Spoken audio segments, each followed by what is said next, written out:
नमस्कार दोस्तों, मैं गिरहुआ।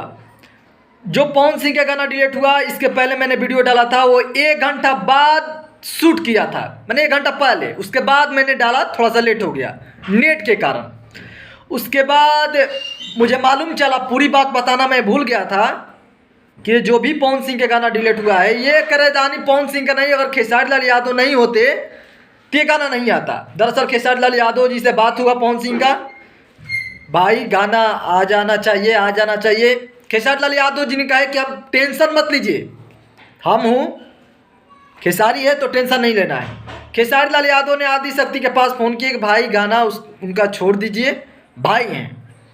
आदि शक्ति ने कंपनी कहा बस भैया आपने फ़ोन कर दिया और गाना मैं नहीं छोड़ूंगा। उसके बाद DRS फिल्म भोजपुरी पर गाना छूटा।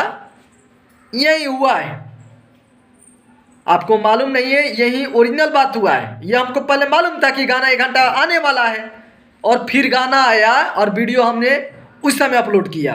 लेट अपलोड हुआ, अपलोड था बस छोड़ने वाले थे, लेट हो गए थे।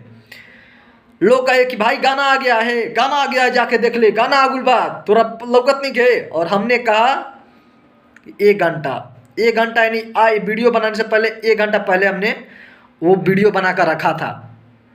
तो गाना अगर कोई आया है तो खेसारी लाल यादव जी के वजह से आया, बात किए तब आया, नहीं तो फिर अभी तक ले वहीं चलता, गाना आएगा कि नहीं आएगा, आएगा कि नहीं आएगा। तो ओरिजिनल पहले सुन लीजिए, उसके बाद कुछ बोलिएगा, ठीक है।